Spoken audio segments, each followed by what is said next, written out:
এই মেয়েটির মা তাকে এবং তার হাজবেন্ডকে ধাক্কা দিয়ে বলে বেরিয়েছে আমার বাসা থেকে। এরপর মেয়েটি বলে মা আমরা তোমার জন্য এক ব্যাগ টাকা নিয়ে এসেছিলাম, কিন্তু তুমি আমাদের ভুল বুঝে বাসা থেকে বের করে দিলে। এরপর তারা দুজনেই সেখান থেকে চলে আসে এবং লোকটি তার স্ত্রীকে বলে তোমার মা এত খারাপ সেটা আমি আগে জানতাম না, আমরা তাকে পরীক্ষা করার জন্য মিথ্যে বলেছি আর তিনি সেটাই বিশ্বাস করে আমাদেরকে বাসা থেকে বের করে দিল।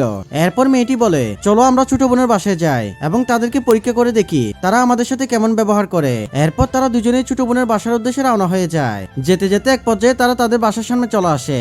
এরপর তারা দুজনে তাদের সামনে গেলে তারা অনেক খুশি হয় আর বলে তোমরা আসবে সেটা আমাদের আগে জানাওনি কেন। তখন মেয়েটি বলে আসলে আমরা অনেক বড় বিপদে পড়ে এসেছি, ব্যাংকের ঋণের কারণে আমরা বাসে যেতে পারছি না, তাই আমরা তোদের কাছে চলে এসেছি। এরপর বন্ধুরা মেয়েটির বোন তাদের সাথে কি করে সেটি দেখার আগে তুমি যদি তোমার মাকে ভালোবেসে থাকো ভিডিওতে একটি লাইক দিয়ে চ্যানেলটি সাবস্ক্রাইব করো এবং কমেন্ট করে জানাও তুমি কোন ক্লাসে পড়ো। এরপর মেয়েটির বোন বলে এতে এত চিন্তা করার কি আছে, তোমাদের যতদিন ইচ্ছে ততদিন থাকতে পারবে। তখন তারা খুশি হয়ে তাদেরকে টাকাগুলো গিফট করে।